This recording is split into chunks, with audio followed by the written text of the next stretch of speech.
병들어 있으면, 심각한 병에 걸려 있으면은 그 병을 회복하는 방법들이 있습니다. 암덩어리가 있으면 수술을 해서 잘라내야 되고, 그 다음에 원인이 왜 이 사람이 이 병에 걸렸냐, 그 원인을 찾아서 다시는 그 원인을 제거하고 그런 행동을 하지 말아야 됩니다. 예를 들어서 폐암에 걸렸습니다. 어떤 사람이. 근데 원인을 찾아보니까 담배를 많이 폈다. 그래서 폐암에 걸렸어. 그럼 그 담배 피는 것을 어떻게 해요? 끊어버려야죠. 끊어버리고 그 다음에 수술을 한 다음에, 그 다음에 할 일이 있습니다. 음식 같은 것도 조절을 하고, 또 병을 치료할 때 늘 하는 말이 있습니다. 운동을 꾸준히 하십시오. 그러니까 어떤 수술을 받고 있어도 누워서 병실에만 있으면 안 되죠. 그래서 병실 복도에도 이렇게 꼭 돌아다니라고 그럽니다. 우리 몸은 운동을 해야 정상적으로 모든 기능들이 다 이렇게 회복이 될 수 있기 때문입니다. 여러 가지 많은 일들을 통해서 이 병을 치료하는 것을 볼 수 있습니다. 영적인 병도 마찬가지죠. 누가 병들었어요, 영적으로. 그럼 그 병든 그 영적인 몸을 회복해서 다시 살리려면은 적당한 어떤 환경을 만들어줘야 됩니다. 나무가 다 죽어가고 있습니다. 근데 어떤 사람들은 죽어가는 나무를 갖고 가서 다시 살리는 사람들이 있어요. 어떤 사람들은 죽어가는 나무는 그냥 죽게 내버려 두는 사람이 있어요. 죽어가는 나무를 그 살리는 데 은사가 있는 사람들은 보면 어떻게 그 나무들을 다 죽어가는데 살립니까? 그랬더니 간단합니다 그러더라고요. 적당히 물을 주고 바람도 좀 세게 하고, 그 다음에 거기에 이제 필요한 환경이 있지 않습니까? 온도 조절 같은 것들을 잘 해주면 나무들은 딱 환경만 마련해주면 지가 알아서 살기 시작합니다. 그런 거죠. 영적인 것도 마찬가지입니다. 망가져 있습니다. 근데 그 망가진 대로 방치하지 말고 그를 잘 살 수 있는 환경을 잘 만들어주면 그 영도 어떻게 해요? 다시 부흥하고 살아날 수 있는 것이죠. 그 원리는 간단합니다. 복잡하게 무슨 내가 어떻게 영이 회복되려면은 어디를 가야 되고 어디를 만나야 되고 부흥회를 가서 은혜를 받아야 되고 기도원에 가서 기도를 열심히 해야 되고 여러 가지 많은 일들이 있지만은 가장 중요한 것은 핵심은 그겁니다. 말씀으로 돌아오는 것입니다. 말씀은 영혼을 살리는 양식이기 때문에 기도를 해야 됩니다. 기도는 우리 몸을 살리는 호흡이기 때문에 그렇죠. 기도하는 일, 하나님의 말씀으로 돌아오는 일, 그 다음에 회개하는 일이 반드시 있어야 돼요. 아까 얘기한 것처럼 폐암에 걸린 사람이 원인이 담배다. 담배를 끊어버려야죠. 다시는 그런 일을 하지 말아야죠. 잘못된 습관이 있어서 이 병이 걸렸다. 그 습관을 끊어버려야죠. 회개입니다. 회개하고 다시 말씀으로 돌아가고 기도하고 그 환경을 나에게 계속 만들어주면 나도 모르게 내 영이 살아날까요? 안 살아날까요? 살살 살아나서 점점 좋아지는 것이죠. 어떤 사람들은 그 영적으로 무뎌져 있으면 기본적인 것들을 갖고 나를 살리려고 하지 않고 이 영적으로 병든 원인을 사람 핑계대고 환경 핑계대고 남 탓하고 이러기 시작하면 절대 이 영혼은 살아나지 않습니다. 그렇죠? 환경을 잘 만들어줍니다. 1차 이스라엘 백성들이 포로 귀환, 예레미야 예언대로 70년이 지난 다음에 1차 포로는 수룹바벨에서 들어와서 성전 건축하는 데 집중을 했습니다. 그러고 나서 누굴 아닥사스다 왕이 바벨론에서 보냈냐면 에스라를 보내서 어제 본문까지 말씀 운동을 통해서 이스라엘 백성의 영적인 부흥을 일으킵니다. 영적인.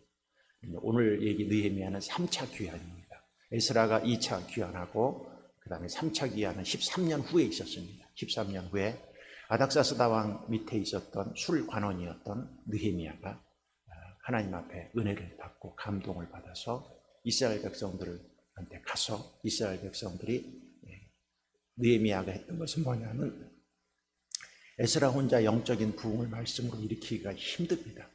그래서 거기에 같이 느헤미야가 합세합니다. 그러니까 에스라는 제사장 겸 학사여서 영적 리더였다면 느헤미야는 누구냐면 평신도였습니다.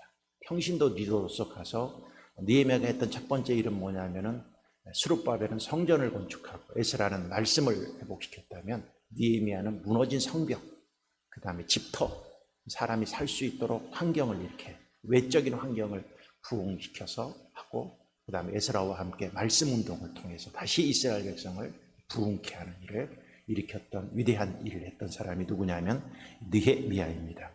느헤미야가 어떻게 이 부흥의 역사에 하나님 앞에 쓰임을 받을까요? 여러 가지 이유가 있습니다. 첫 번째는 뭐냐면은 안타까운 마음으로 기도했기 때문입니다.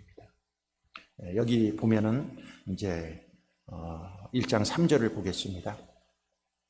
그들이 내게 이르되 사로잡힘을 면하고 남아있는 자들이 그 지방 거기에서 큰 환난을 당하고 능욕을 받으며 예루살렘 성은 허물어지고 성문들은 불탔다 하는지라. 내가 이 말을 듣고 앉아서 울고 수일 동안 슬퍼하며 하늘이 하나님 앞에 금식하며 기도하여, 이렇게 얘기합니다. 그렇죠? 이 가봤더니 에스라를 통해서 말씀 운동을 하고 있는데 여전히 외부에서 성벽이 없으니까 적들이 침투하고 사는 것들이 굉장히 힘들었던 것 같아요. 에스라가 말씀을 통해서 부흥을 했지만 환경이, 집도 제대로 되어 있지 않고 성벽도 없고, 그러니까 외부에서 여전히 약탈해가고 뺏어가고, 그러니까 느헤미야가 그런 환경을 동생이 그 예루살렘에 갔다 왔다는 소식을 듣고 물어보서 그런 환경이 있다고 그러니까 그때부터 마음속에 안타까운 마음이 있어서 하나님 앞에 기도합니다. 여기 보니까 수일 동안 금식하며 기도하였다, 이렇게 얘기하고 있습니다. 우리가 영적으로 우리가 문제가 있을 수 있어요. 그랬을 때 우리에게 제일 먼저 중요한 것이 뭐냐면은 안타까운 마음이 있어야 돼요. 그리고 무엇이 있어야 돼요? 그 문제에 대해서 기도해야 됩니다. 자녀가 문제가 있어요. 근데 부모가 에이 냅둬, 쟤는 제대로 살아야지, 지 인생인데 뭐, 이렇게 냅두는 부모가 있고, 어떤 사람은 자식이 잘못되면 안타까운 마음을 갖고 울면서 금식하면서 자녀를 위해서 기도하는 사람이 있어요. 시작은 여기서부터 시작되는 거예요.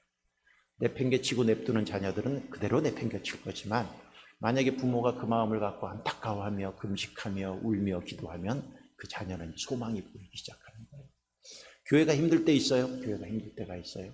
에이 뭐 교회가 냅둬버려, 이러는 사람이 있는 반면에, 교회가 힘들고 어려울 때 그 교회를 붙들고 안타까워하며 기도하며 금식하며 하나님 우리 교회를 회복시켜 주세요, 살려주세요 하면 거기서부터 부흥의 역사가 시작되는 것입니다. 느헤미야는 무슨 마음이 있었어요? 안타까운 마음을 갖고 기도하기 시작했어요. 여러분의 삶 속에서도 자녀의 문제가 있을 수 있고, 사업의 문제가 있을 수 있고, 교회 생활에 영적인 상태에 문제가 있을 수 있을 때 제일 먼저 해야 될 게 뭘까요? 안타까운 마음을 갖고 간절히 하나님 앞에 느헤미야처럼 기도하는 것입니다. 때로는 금식 기도도 필요할까요? 필요하지 않을까요? 필요하죠. 하나님 앞에 이렇게 금식하는 그러한 역사를 이루어 나갔다 하는 것입니다. 그리고 그 기도 가운데 반드시 포함될 것이 있습니다. 그것은 뭐냐면은 회개하는 기도입니다. 회개. 6절을 보면 이렇게 기도하고 있습니다.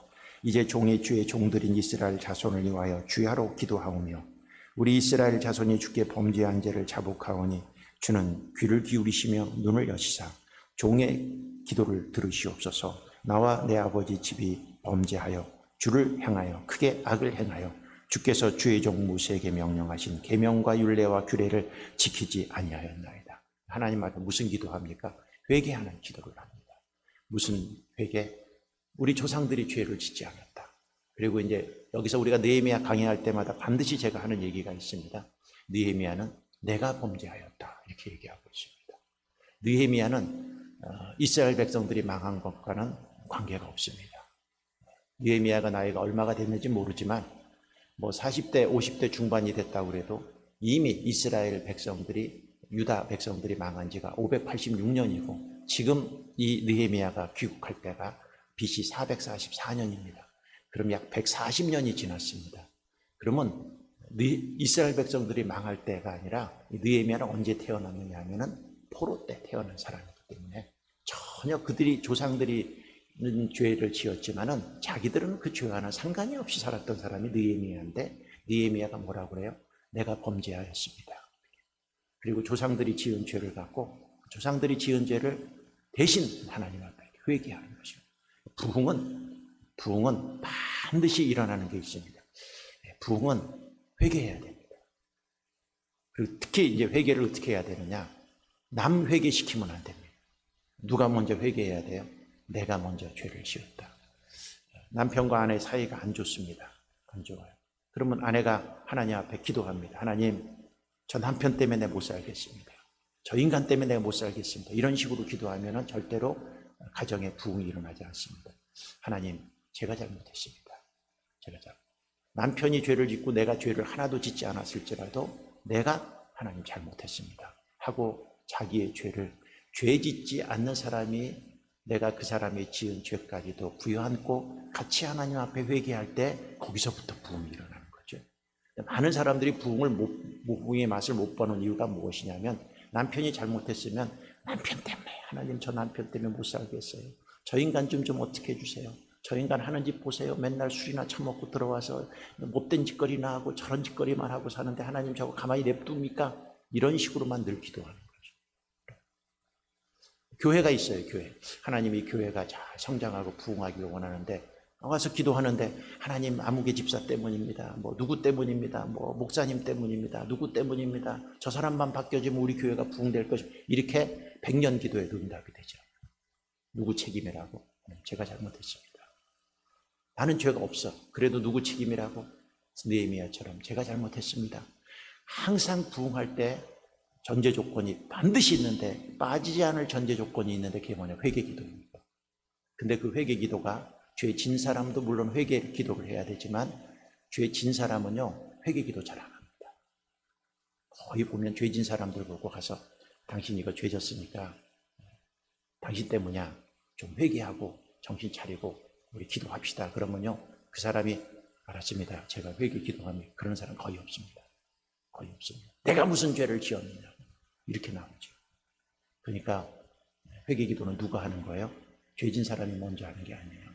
죄 짓지 않고 내가 책임이 없다고 생각하는 사람이 먼저 하나님 앞에 대신 회개 기도를 해주는 거예요. 예수님이 십자가에서 죽으셨습니다. 우리 죄를 위해서. 죄는 누가 졌어요? 우리가 졌어요. 예수님은 죄가 있어요? 없어요? 없어요. 근데 예수님께서 십자가에서 죄 없는 그분이 우리를 위해서 죽으심으로 온 인류가 구원되는 거예요. 하나님의 방식은요 항상 죄 있는 사람 뭐라고 해갖고 해결되는 것이 아니라, 내가 죄가 없다고 생각하고 책임이 없다고 생각하는 내가 안타까움을 갖고 먼저 하나님 앞에 회개하고, 그 죄진 사람들이 죄를 내가 부여안고 대신 자꾸 기도를 해주면 거기서부터 부흥이 시작됩니다. 근데 많은 사람들이 부흥이 안 되는 이유가 뭐냐면, 누가 죄진 사람이 있으면 맨날 그 죄진 사람 때문이라고, 저 사람 때문이라고 가서 비난하고 욕하고 따지고, 그러다 보니까 내 영혼도 더 망해지고 부흥은 일어나지 않는 것입니다. 오늘 이 느헤미야의 이 회개 기도는 우리가 어제도 얘기했어요. 여러분, 이스라엘 백성이 2차 포로 귀환을 해서 에스라를 통해서 부흥을 시작합니다. 근데 먼저 누가 회개했어요? 에스라가 회개했어요. 어제도 본문에도 보면 에스라가 자기가 죄를 지었다고, 잘못했다고, 우리가 죄를 지었다고 하면서 자기가 회개하니까 2차 부흥이 일어나고, 이거 3차 부흥도 누구부터 시작되는 거예요? 느헤미야가 하나님 앞에 그렇게 기도할 때 이렇게 시작하는 거예요. 신앙은 말씀이 어떻게 얘기하고 있는가, 이것을 갖고 말씀대로 가면 되는 것입니다. 그 다음에 세 번째 부흥은 어떻게 하느냐면, 하나님의 말씀대로 초점을 맞춰야 됩니다. 9절을 보십시오. 만일 내게로 돌아와 내 계명을 지켜 행하면 너희 쫓긴 자가 하늘 끝에 있을지라도 내가 거기서부터 그들을 모아 내 이름을 두려고 택한 곳에 돌아오게 하리라 하신 말씀을 이제 청하건대 기억하옵소서. 이건 뭐냐 하면, 전에 하나님께서 솔로몬을 통해서 약속한 게 있어요. 포로로 끌려갔지만 거기서 기도하면 하나님이 회복시켜 주실 것이라는 그 말씀들, 그런 말씀, 하나님이 하셨던 말씀을 오늘 어떻게 하는 거예요? 느헤미야가 붙들고 기도하는 거예요. 기도는 뭐냐 하면 내 생각을 갖고 기도하는 게 아니에요. 이랬으면 좋겠다 하면서 그거 갖고 기도하는 게 아니라 하나님의 말씀을 붙들고 기도하는 거예요. 하나님의 말씀은 신실하기 때문에 하나님이 했던 말씀을 붙들고 기도하면 하나님이 응답해 주십니다. 우리도 기도할 때 있어요. 기도할 때 내 생각이 있어. 이 문제가, 어떤 문제가 있어. 이랬으면 좋겠어요. 이렇게 해결을 했으면 좋겠어요. 이런 방법을 통해서 해결했으면 좋겠어 하는 많은 얘기들이 있지만 그거 다 제껴놓고 그런 거 갖고 기도하지 말고 뭐부터 기도하세요? 솔로몬이 성전에서 했던 기도가 있었으면, 그 기도가 나에게 감동이 있으면 그 기도를 갖고 내가 그 말씀을 붙들고 기도하는 거예요. 말씀을. 그렇죠? 근데 우리는 기도 응답이 잘 안 되는 게 뭐냐면, 하나님이 주신 말씀을 붙들고 기도하는 게 아니라 내 생각이 있어. 여러분 생각들이 있어요, 없어요? 어떤 문제가 딱 터지면 이랬으면 좋겠다, 하나님 이렇게 좀 해주십시오. 누구 생각이에요? 내 생각이에요. 자, 기도가 응답이 안 돼요. 거의 우리가 기도응답이 안 되는 중요한 이유 중에 하나가 바로 그거 있습니다. 그래서 여러분들이 어떤 문제가 있을 때 하나님의 말씀이 그때 들려줘요. 신기하게 들려줘요.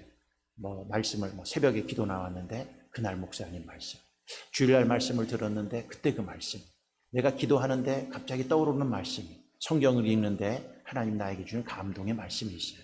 그러면요, 그게 하나님이 그 말씀 붙들고 기도하라는 거예요.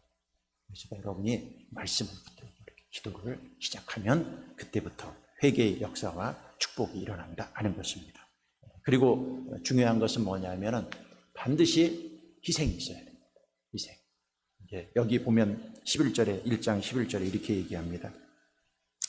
주여 구하오니 귀를 기울이사 종의 기도와 주의 이름을 경외하기를 기뻐하는 종들의 기도를 들으시고 오늘 종이 형통하여 이 사람 앞에서 은혜를 잊게 하옵소서 하였더니 그때 내가 왕의 술관원이 되었느니라.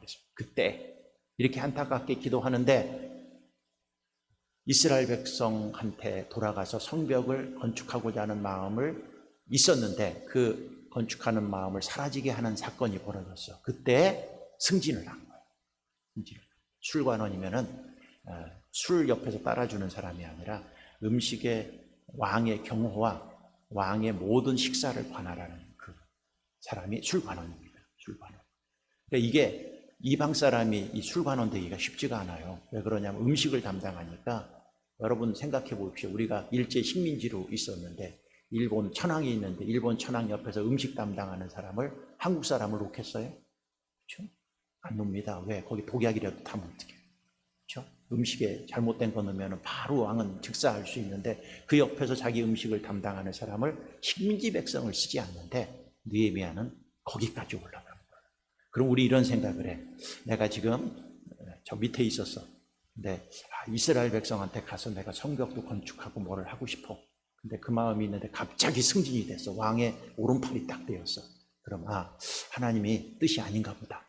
그러고 주저앉을 수도 있어요. 근데 그 술관원이 되었음에도 불구하고 그는 그 마음과 그 생각을 버리지 않고 2장에 보면은 왕한테 부탁합니다.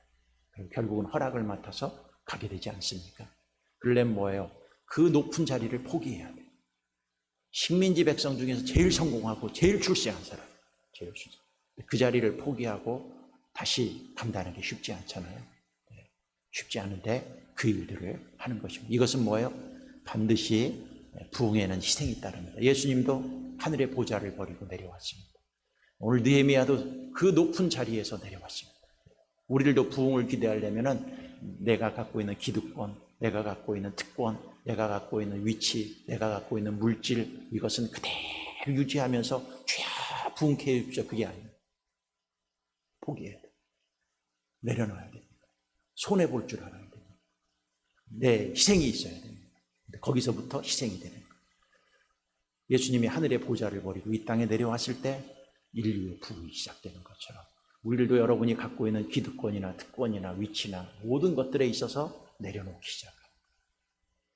그리고 또 하나는 무엇입니까? 반드시 부흥을 하려고 하면 반대 세력이 있습니다. 반대 세력. 여기 반대 세력이 나오죠. 반대 세력이 나옵니다.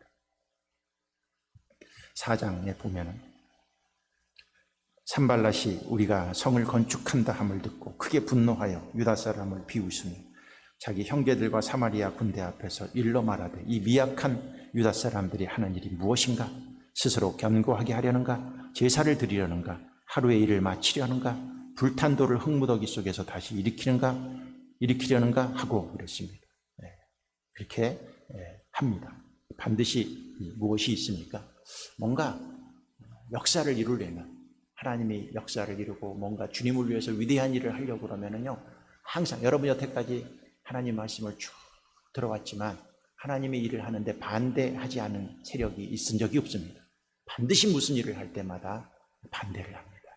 그리고 하지 못하게 합니다. 그런데 하지 못하게 하는 것도 시시하게 하지 못하는 게 아니라 아주 적극적으로 합니다. 적극적으로 합니다. 근데 이 적극적으로 일하는 사람이 누구냐면 산발랏, 도비야 이런 사람들입니다. 이 사람이 어느 나라 사람이냐면 이스라엘 사람입니다. 사마리아 사람입니다. 여러분 사마리아 사람들은 여러분 알다시피 이스라엘이 북이스라엘과 남유다로 나눠졌잖아요. 북이스라엘 사람을 사마리아 사람이라고 합니다. 그 사람 하나님 아는 사람이에요? 모르는 사람이에요? 하나님 아는 사람들입니다. 그 사람 하나님 모르는 사람들이 방해하지 않습니다. 반드시 하나님의 일을 하는데 방해하는 세력은 믿지 않는 사람이 방해하지 않습니다. 그렇죠? 반드시 같이 하나님을 믿는 사람들 안에 있습니다. 근데 그 안에 있는 사람들 중에서 북이스라엘처럼 영적이지도 않고 하나님은 알기는 하지만 도대체 신앙 안에서 하나님의 뜻과 하나님과 관계없이 신앙생활을 하는 사람들이 있습니다. 이런 사마리아 사람 같은 불의들은 반드시 어떻게 합니까? 옆에서 방해하고 하지 못하게 하고 이런 사람들이 있어요. 그러나 느헤미야는 어떻게 했습니까? 그런 방해 세력이 있어도 굴하지 않았습니다. 그들이 어떤 위협을 해도 그것에 같이 합세하지 않았습니다. 그들이 와서 공격해 온다고 그러고 아닥사스다 왕한테 와서 고발해갖고 조소를 내려가고 중지를 한다고 그러고 협박을 하고 베레벨 짓을 다 합니다. 나중에 보면. 그럼에도 불구하고 느헤미야는 열심히 합니다. 마지막 절 한번 보겠습니다. 21절 보면 4장 21절에 보면 우리가 이같이 공사하는데 무리 절반은 동틀 때부터 별이 나기까지 창을 잡았으며 그때 내가 또 백성에게 말하기를 사람마다 그 종자와 함께 예루살렘 안에서 잘지니 밤에는 우리를 위하여 파수하겠고 낮에는 일하리라 하고 나나 내 형제들이나 종자들이나 나를 따라 파수하는 사람들이나 우리가 다 우리 옷을 벗지 아니하였으며 물을 길러 갈 때도 각기 병기를 잡았느니라. 그렇죠? 옷도 벗지 않고 병기 잡고 한쪽에는 꽃갱이 잡고 한쪽에는 병기 잡고 한쪽에는 삽 들고 한쪽에는 창 들고 두 개를 같이 얼마나 불편하겠습니까? 그러나 이 일을 방해하는 세력이 있을지라도 이룰 때까지 하나님의 일을 합니다. 우리도 주님의 일을 합니다. 열심히 뭔가 주님의 일을 하려고 그러면 꼭 있습니다. 사마리아 사람들이 있습니다. 그 사마리아 사람들이 하나님을 모르는 사람들이 아니라 하나님을 아나 하나님의 뜻과 하나님의 계획에 대해서 감각이 없는 사람들, 이런 사람들이 가서 방해하고 안 된다고 그러고 협박하고 그렇습니다. 그런 것이 있을지라도 여러분 절대 굴하지 말고 한쪽에는 병기를 잡고 한쪽에는 꽃갱이를 잡고 하나님 앞에 우리 할 일들을 끝까지 해나가십시오. 믿음으로 행하십시오. 결국 성벽은 완성됐어요? 안 됐어요? 됩니다.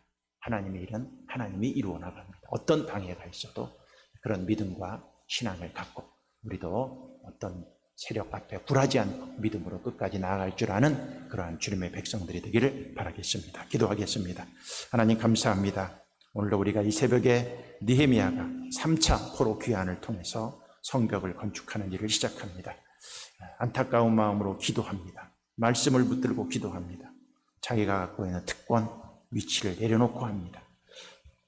반대가 있어도 굴하지 않고 끝까지 이루어서 그 일들을 이루어 나갑니다. 하나님, 우리들도 하나님의 일을 합니다. 어떤 방해가 있고 어떤 힘든 일이 있어도 하나님이 주신 그 말씀을 붙들고 희생하며 하나님이 주신 사명 감당하게 하시고 오늘 예물 드린 귀한 백성들을 축복해 주시옵시고 이들에게도 느헤미야와 같은 믿음을 갖고 어떤 시련과 어려움 속에서도 끝까지 기도하고 나아가서 승리하는 주의 백성으로 축복해 주시옵소서. 예수님 이름으로 감사하며 기도드렸사옵나이다. 아멘. 하늘에 계신 우리 아버지여, 이름이 거룩히 여김을 받으시오며 나라가 임하시오며 뜻이 하늘에서 이루어진 것 같이 땅에서도 이루어지이다.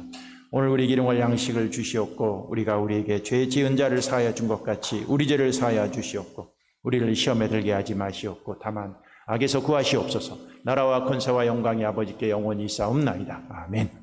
오늘 말씀을 붙들고 하나님, 우리들도 어떤